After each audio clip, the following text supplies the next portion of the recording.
Hi, everybody. I'm back again. So, David Oleski here for the Rittenhouse Square Fine Art Show 5 o'clock club, broadcasting live from the home office in Westchester, Pennsylvania. It's only 8 days to the big event. This time next week, tune in to the same channel and you'll see me broadcasting live from the Rittenhouse Square Park while everybody is setting up. You'll see me bothering people while they're trying to get everything together. And so that'll be next Thursday. See me live here. But then next Friday, Saturday, and Sunday, that's the September 20th, 21st, and 22nd, the greatest show on earth, the Rittenhouse Square Fine Art Show. 140 artists from around the country, as well as the emerging artists, the students in the center of the park. So that is the place to be next week. But today we have a great guest, Darrell George. We've met a few times in the past, and this is going to be a great chance. I want to pick his brain. I've got some good questions for him, and he is our featured poster artist for this year. So you'll see his work on the brochures and on the banners hanging over the entrance to the show. So let's bring Darrell George on board here. See if he's here. There he is.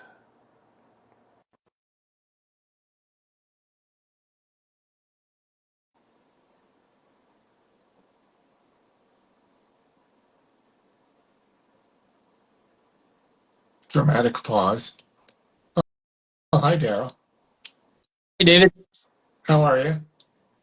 I'm good. Thanks for having me. Thanks. Happy to be here. Oh, thank you for being here. So you're the featured artist. I guess that's an incredible honor. You're going to be showcased on all of the promotional materials for the next week's show. And of course, the banners will be yours to, you can make clothing out of it or plaster your whole room with giant images of your work if you want. I get the banners. That's fantastic. Yeah, if you want them. That's Usually awesome. it's, usually it's like a small ribbon or something, or maybe a couple of, ID badges. Instead, you'll get a 20-foot banner. Oh man, I think I won a participation award once at a show. I've never won a money prize, but a banner for featured artist sounds pretty good for now, for sure. So, so let's first. You've done the show in the past. So, how many times do you think you've done the show? Back in 2013, I had an artist approached me, and because I had been dabbling in galleries and that type of thing, I had a regular quote unquote job to sort of fund my art career, I guess. But back around 2012, I had a studio at the Banana Factory in Bethlehem, All right. Pennsylvania, Yeah. and one of the great artists came up to me and was like, "You should start doing the jury tours, things like that." So, like the first show I did was Rittenhouse Square. Did a fall Wow. show in Wow. 14, and did it all the way up, I think, until 17, and then wasn't really able to keep up, I guess, having a job and a and painting at the same time, selling. I was kind of a novice. I didn't really know what I was doing, to be honest. I wasn't going too far. I was just staying around the area. But before COVID, I was doing it for 3 years previous to COVID. Right. Right. Right. So, just curious, what was the job that pulled you away from doing shows for a few years? Well, I sold advertising. That's how I made my money. I traveled around the country, really influential in my work at the time. Just being color wise, seeing different areas of the country. It was really great, priceless for somebody who was young and to just live basically all over the US. I worked for a publisher and finally at one point got back to the East Coast and settled in PA. And it was just a publishing position where I sold advertising. All right. So, are you doing the art shows full time now? I am, yeah, Bravo. quite the Bravo. risk. But like with certainly back in I guess 2020, when the COVID thing hit, it changed a lot of people's lives, including mine. I basically lost a job and then got a job and then lost that one 2 weeks later. So yeah, it was part time, but and I was doing the art thing, the part time job thing, and it was really the art that kind of saved me, to be honest.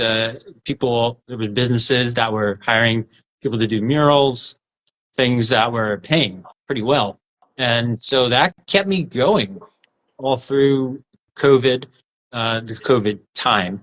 And in 2020 to 21, I started doing the shows again, going down to Florida, and have been going full time since.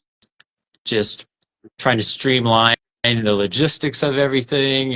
Now that I'm fully into it, it's kind of like a work in progress all the time. But I could fund a place to live in a studio and I just keep going. So every time I try to sort of like, I don't want to say get out of the art business, so when I say business, the idea of painting to live instead of just painting what you want constantly. Something always pulls me back in. So I've been very fortunate. I live in Milwaukee now, Oh, not Pennsylvania. wow. Milwaukee now. There's a great city. It is. Third Ward Art Show just a few weeks ago. Where, I'm sorry, say that again. The Third Ward Art Show. Were you there? Not this year. Not this year. But Okay. yeah, I was sad to not go back because I just fell in love with Milwaukee. I mean, what a great city. It's an awesome city. And this year, I noticed a lot of smart art purchasing, very equivalent to like a Chicago style of people questions. The interest is so heavy. People were really engaged, and the sales were good. Oh, That's obviously important. You have to sell your work well, to there keep is doing it. that. I What's mean, that? it is a passion, but I always say it's your passion until you set the brush down, and it goes right back to being a business. Yeah. How now? How do you deal with that? Is it a full time thing for you? This is all I've done for 25 years. Yeah.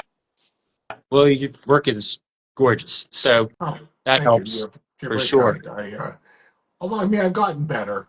I look at my older work, and when somebody sends me a picture of something they have years ago, I mean, it looks great. And then a lot of times I feel like, wow, I was a different painter then, and in some ways better. But overall, I think what I do is better now than I've ever done, and that's kind of what keeps me interested in it and keeps me really excited about what I'm doing next because I feel like I'm constantly raising the bar, the self objectivity, self critique, just second guessing everything I do and making sure I'm doing the best I can. I don't ever want to be guilty of sleepwalking through creating artwork. I couldn't agree more, and I was thinking of that this morning. How besides COVID ruining a lot of people's lives, it changed for the better for some people too. I think for my art, I had more time to draw, and so I was really doing two parts of a painting. I was finalizing an abstract painting, which was kind of like more the fun part. Then I focused more on like a traditional drawing style. And I was really enjoying that dynamic of the real and the unreal and how those two can merge and putting those in a scene, a canvas, piece of wood, panel. I found that was uh, really a huge turning point for me. So the last 3 years, I agree with you when we would say like our work is better, it's objective, right? But I can feel myself evolving, maybe like how you're talking about it as well. And the tension, not and where the image, I guess, becomes somewhat important, but it's more the technique that you've kind of evolved in. And if you can include like an image that is appealing to you for whatever reason, with a technique that creates a sort of it culminates into like a piece that you can really love. And I agree that I didn't like a lot of the work I was making say 10 years ago, but I'm finding that I really enjoy making and finishing work that I make that I have now. And I see it shows. And it looks like professional. Well, So it's good I'm work. looking at your work right now, and I have some really specific questions about your work. But first, what do you like about Philadelphia? What do you like about the Rittenhouse Square Fine Art Show? We're reaching for sound bites here. We want to hear some really good reviews of our show, but Oh, honestly, why do you like the Rittenhouse Square Fine Art Show? well, I mean, I could tell you immediately the first few years I did it, number one, the artists were so helpful. I had no idea what I was doing. And the person next to me, like, basically helped me put my tent up for me, which was unbelievable. And so the artists are great. You have that chaos outside of the square, the traffic, all that stuff. But when you get into the square, it's like kind of Yeah, quiet and no, relaxing, which yeah, is a great buying atmosphere. It's rare. It's not. I mean, you hear police sirens, but it's not always the case. Where in Chicago, you're just constantly every show I do, it's yeah. constantly police sirens. But it's a great, just a great low key buying atmosphere in Rittenhouse. I love it. Well, I just an interesting thing. I just found out at our meeting on Tuesday that Walnut Street is going to be closed to pedestrians only. It's something they've been doing the whole month of September, is making it pedestrian friendly Ooh. on Sundays. Oh boy, But if that's great.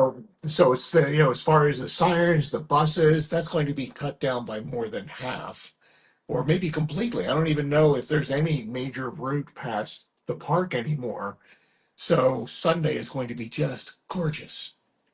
Yeah. Well, I mean, the square is an ideal situation. I mean, there's a reason it's been around for 100 years, right? That's right. Yeah, that's right. It's beautiful. Um, and so, what do you like about the people that come to the show? Well, I mean, from traveling around the country, the knowledge of what they're looking for, number one, and what they're looking at is high. They know what they want, and they ask very few questions, I have to say. And when they're asking very few questions, they have their own take on something, which I love. That's So, good. So you heard it here first, everybody. The patrons that are coming to the show.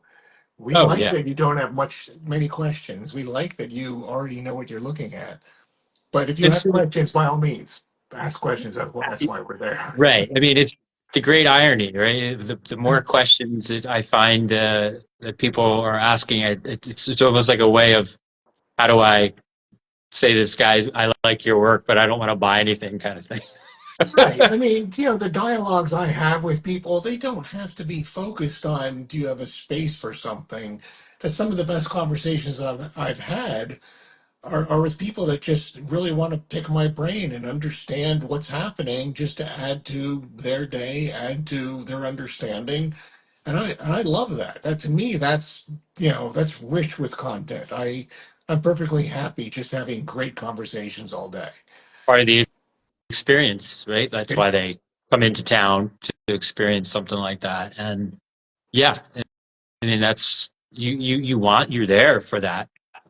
I guess what I would say is that I notice the people who buy from me specifically are they're not having long-term discussions with me on what it means because it's so the images that I use are a thing, but the full painting is more ambiguous. It could go a lot of different ways. There's tons of different narratives people can apply to it.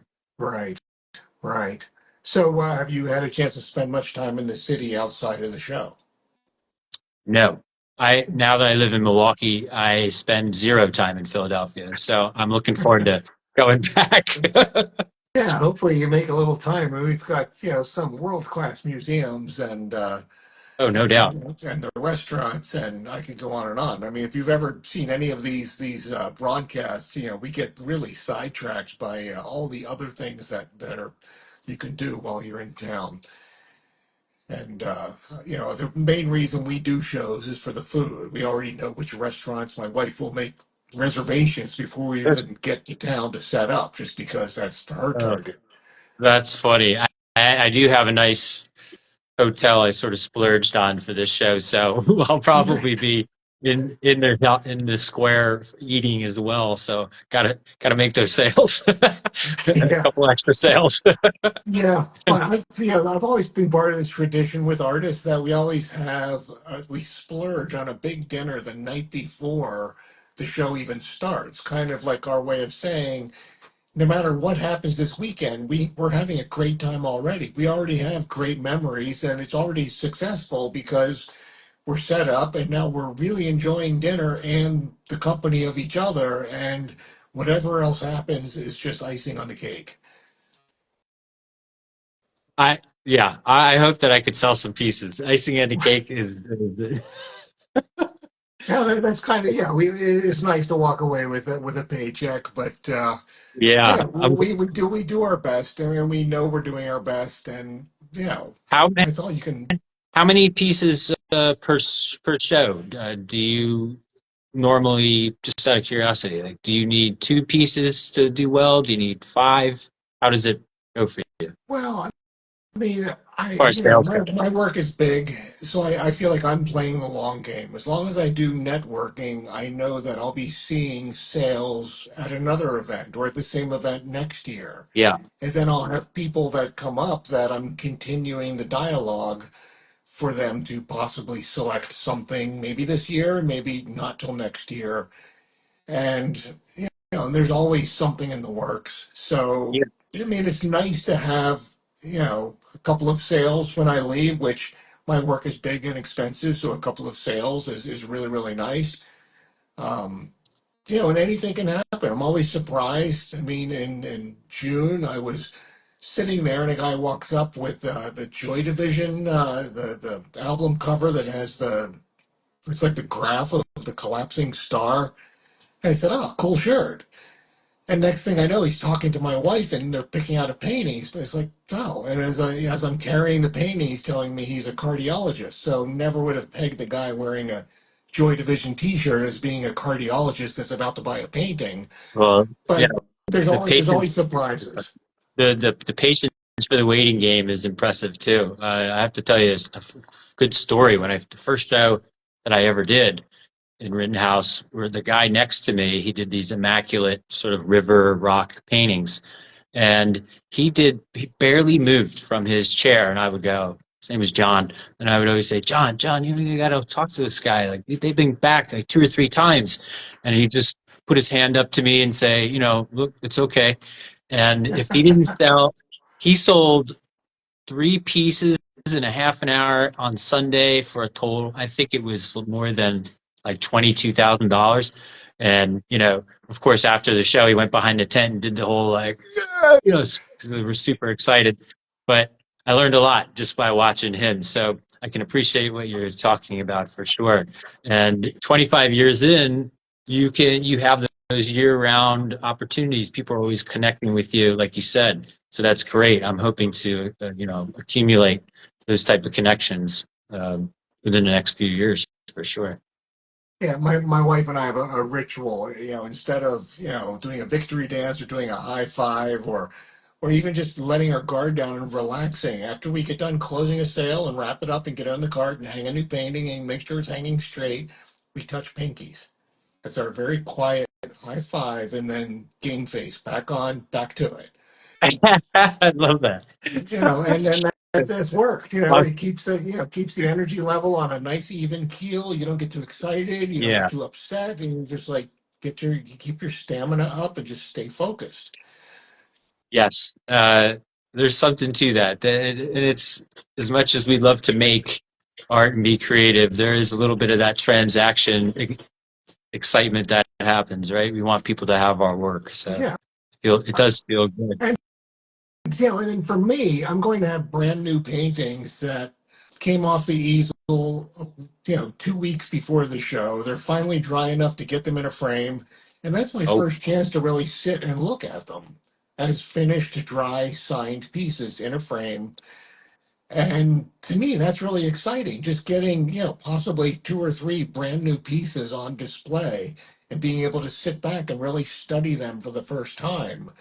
I'm enjoying my work. So when people walk up, there's already a dialogue as far as what I'm enjoying about just seeing my own work, that I'm inviting them to be part of my own dialogue that I already have. Yeah, that's a great thought process. I really can appreciate that. I think what happens with me is my attitude is shown in what I think is finalized, right? If I rush to finish it for a show and then it doesn't look complete, people can kind of tell when they walk into the booth and I'm talking about it.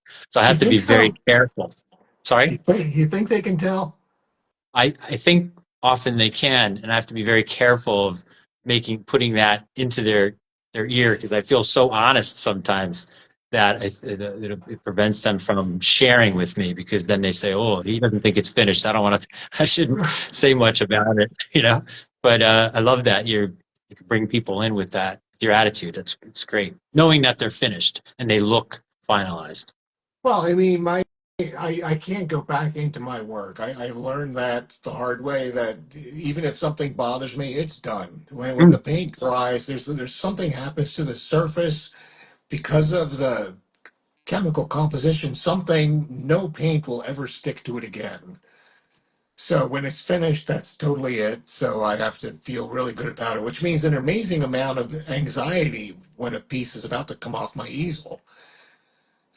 Like yesterday, we had to run out for something, and it was minutes after I finished a painting, signed it, and then put it up on the shelf and Okay. put a blank canvas up. And my wife said we need to get out and pick up something. And as I'm driving, I'm realizing I almost feel like I just want to cry. I'm like so agitated, and I can't shift gears to small talk. Huh. Well, you're in the zone, right? So it's Yeah, difficult to well, yeah, just whatever get in. emotional zone that is. Yeah, that's I'm in that. I mean, So sometimes I drive home from my studio, to your point, and everything I see is in shape and color and dimension, and it does take some time when you're in it for that many hours straight, to get out of it and to right. snap back into quote unquote reality, the reality that exists here So on the earth. let's talk about you. Did you go to art school? What's your training? I did not go to art school. I funded my college career through athletics, and I was able to take courses, like basic courses, like mixing, paint, drawing, basic foundational courses.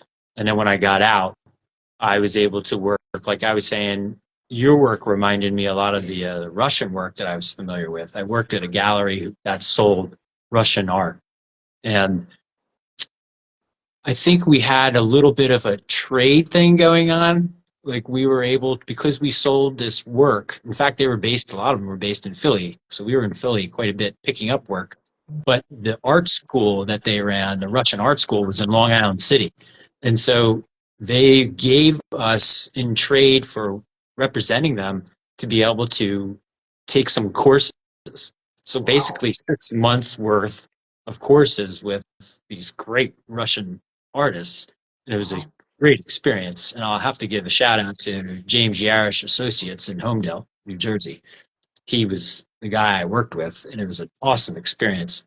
Great artists. And the teacher was Anna Rashagova. So I spent a decent amount of time with her, and she was so funny because I was probably a pain in her butt because I was always doing my own thing, and she would say, "No, do this." So finally, I just listened, and when I left and realized how much she had taught me, the main thing that I learned was dimension in painting. Like you understand, you don't use the same cobalt blue you would in the background that you would in the foreground because Right. then it becomes flat, right? Right. So that was the most important thing I learned working with the Russians for sure. Interesting.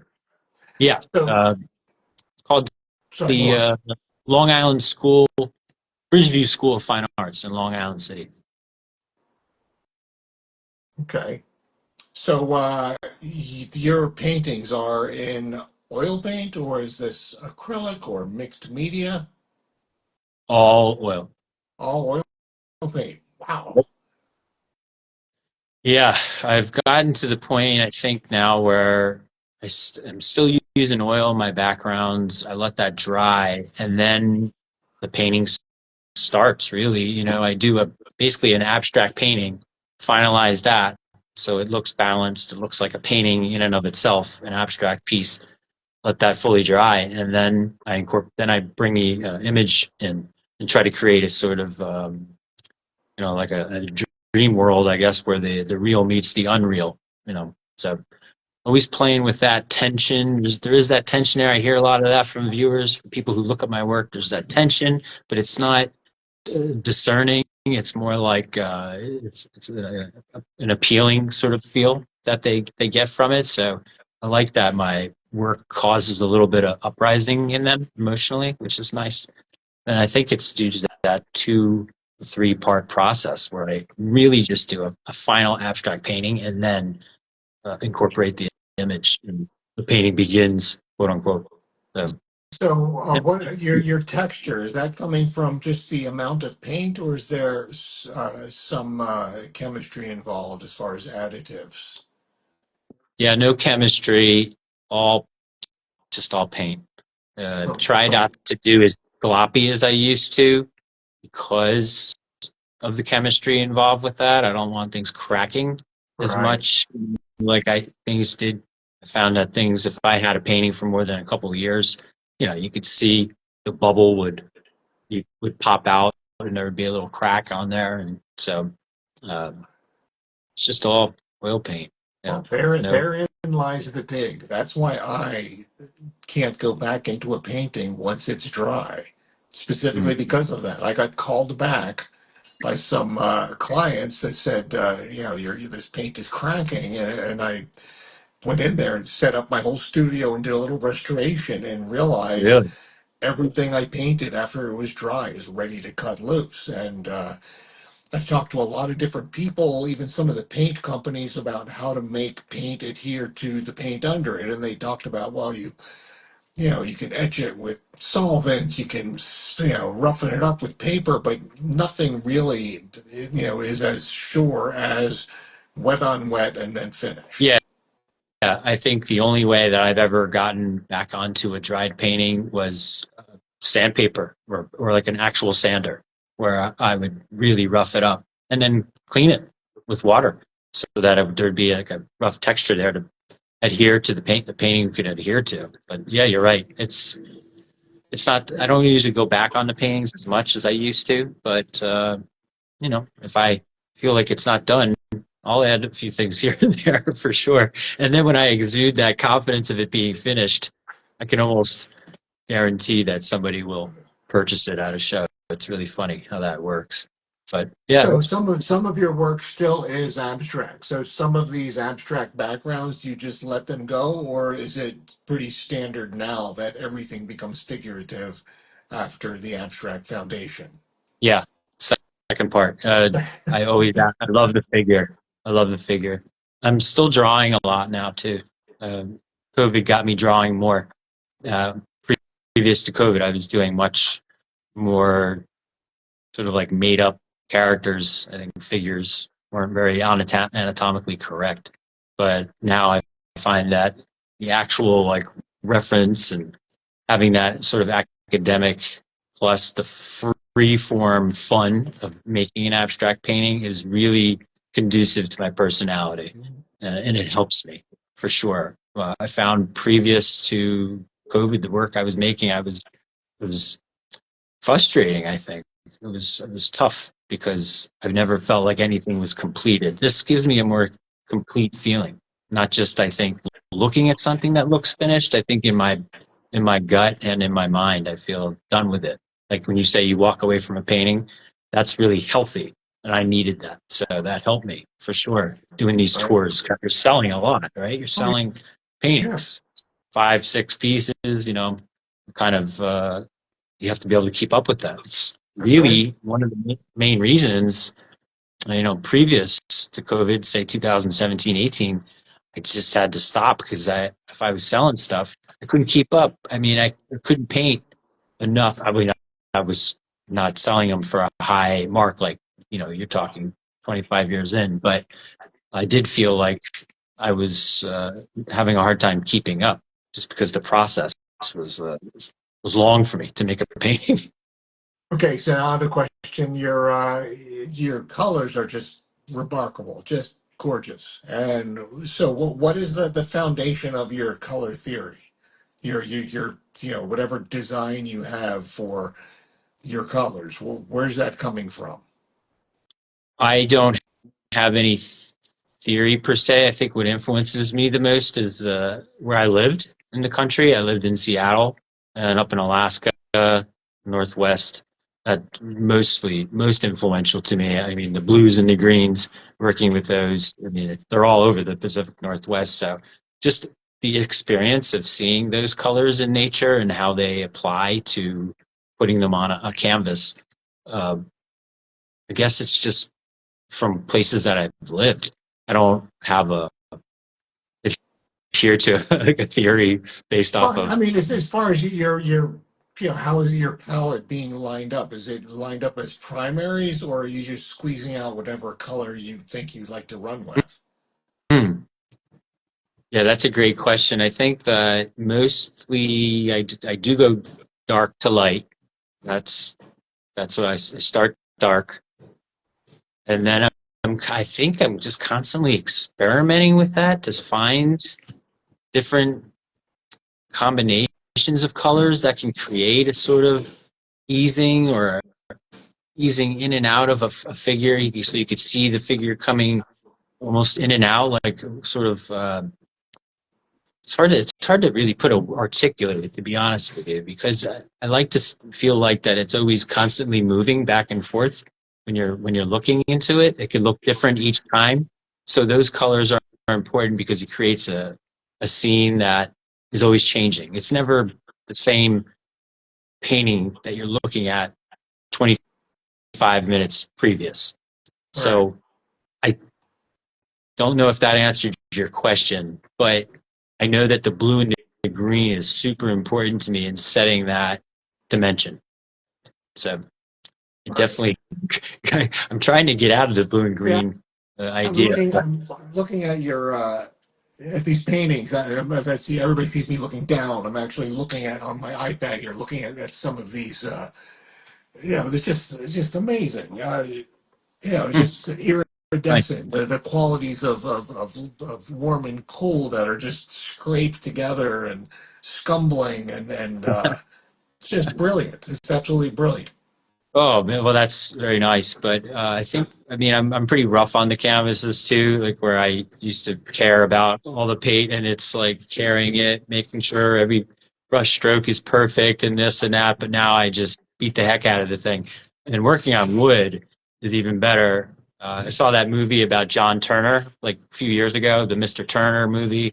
It's great movie, but he spits on the canvas. He's hitting it with rags and stuff and I mean, I'm all about that. I love it. So it's probably from the athletic background that I have. Right. It's pretty aggressive. I can be pretty aggressive on my painting, which That's a by, great thing. by accident you get those cool colors, though, right? That smearing effect of oil is just so appealing to me, which I've never gotten working with acrylics, which it didn't last long. Me working with acrylics did not last long because I just love the smearing effects of oil paint. Right, right. But there's a lot of your colors. There's a purity to them, so it's not just you don't have a lot of mud, which is with me working with a brush.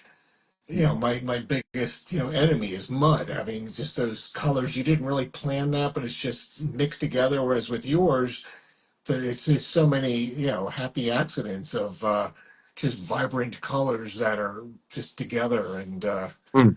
Just fantastic work. I suggest everybody, y'all post a link to his profile. You probably can even click on it here during this broadcast and look at his work. It's really just stunning and yeah, just really cool. I mean, I It's love very nice. yeah, it's really great.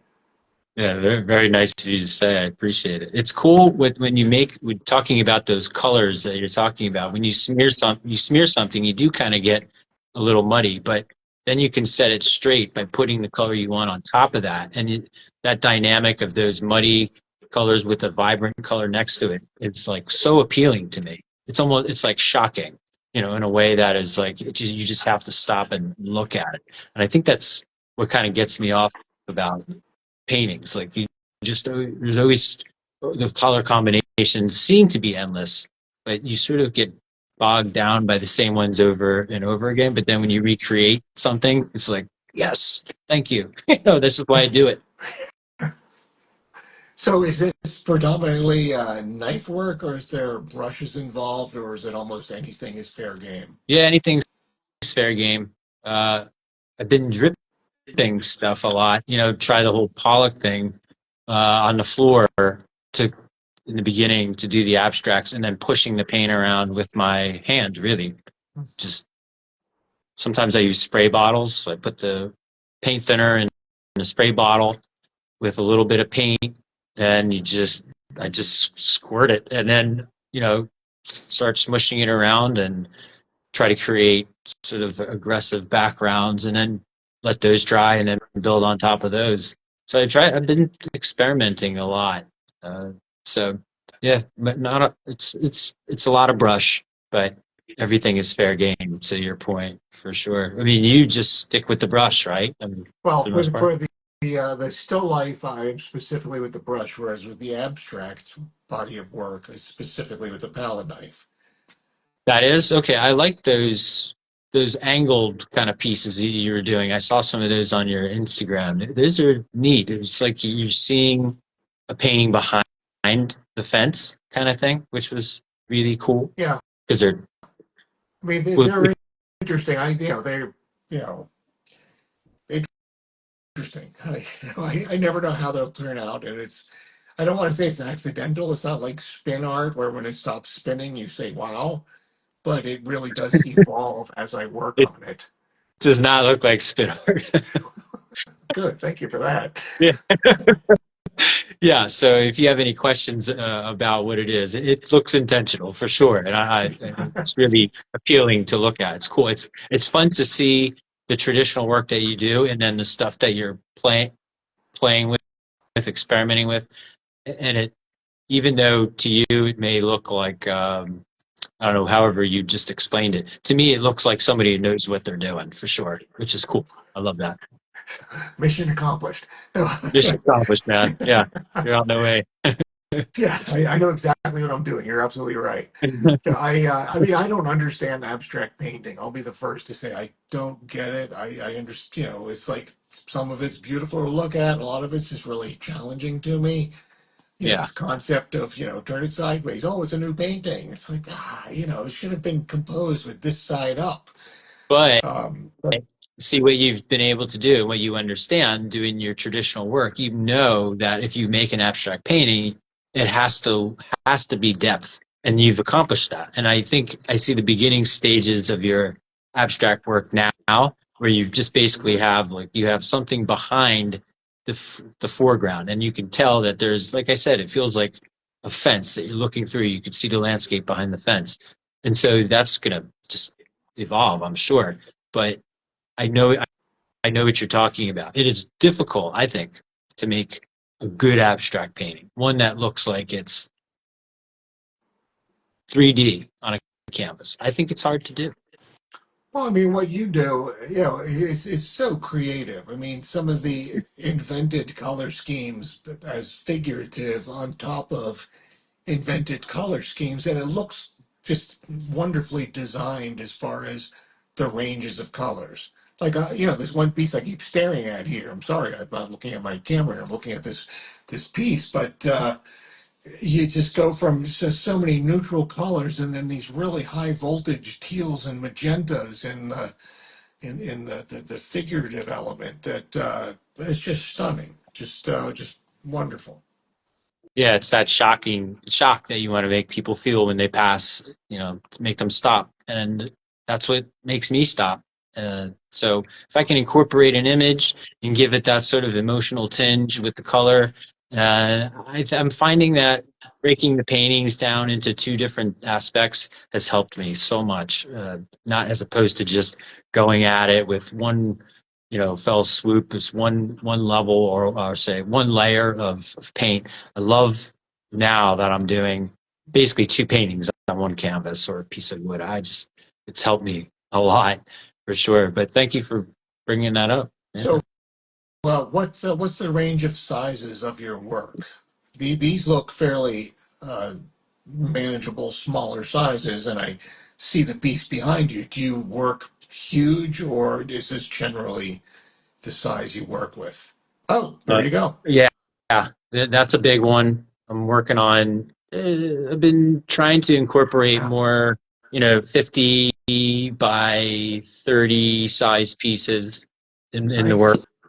or in the inventory, just because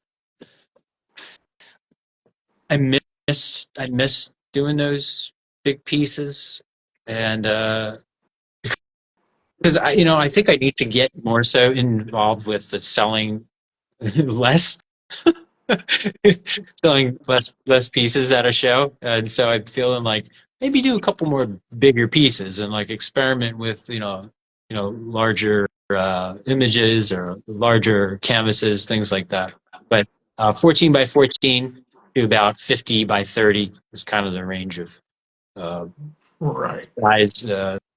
Maybe 500 to about $4,500 is the price range. So Right. kind of like in the good price range, I Yeah. think. Yeah. That's Fair, solid fair price price. range. It's Yeah. yeah. You have there's something for everybody. And if people have huge spaces and they want a more, I call the larger works immersive. I love working big. There's a physicality to it that it's just it's wonderful dealing with something that's almost bigger than you. Mm. You're inside the painting, working it corner to corner. There's something about that I love, On your and just on your abstract works, have you done that with the traditional pieces? I saw the traditional pieces seem to be more horizontal in length. yes, I have done 5 foot by 7 foot still life Well, paintings, and okay. all of them sold. All of them are placed into homes.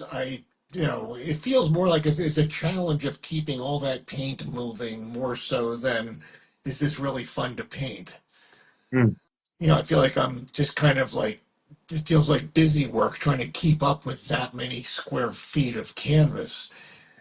As opposed to the abstracts on those sizes, it's flurries of marks and color decisions from corner to corner, and the whole thing kind of blooms and takes life all at once, which is just, it's exciting for me. It is exciting. So you've enjoyed that process of working in abstract. Oh, yes. Right now I've got still life on the easel, but I did stretch a 60 by 72 canvas that's on standby, which I won't get to it before I have to leave tomorrow for a show, but I'm hoping next week in the 3 days I have before the Rittenhouse Square show, I'll be able to hit that canvas and finish something. Uh, Yeah. Well, if it's working, you're working in abstract, I guess you can kind of go at it and give yourself, a day and see what you can do, right? I mean, that's kind of the beauty of working in abstract. I mean, nobody really knows what you're trying to communicate. Only you do. well, one could hope, but I have really huge tools like drywall blades that I Mm. ground to a curve so I can cover a foot with marks and I use a huge amount of paint, and I get two palettes going, so Oh, great. everything is very fluid once it starts.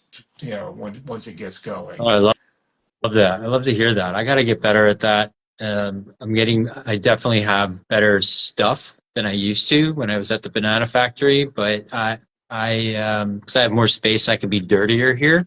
So I was looking at a trowel, a couple trowels, at Ace Hardware the other day, and I'm like, that could be fun. And I could do really well with that, I think. So I love that. Two palettes going. That's a Two good pals. idea. I have silk screen squeegees. I took all kinds of drywall blades and ground a curve to them, so I have all different widths. Pre-mixing? I'd love to find something. I'm sorry. Are you pre-mixing your paint? Yes, I mix all my colors ahead of time.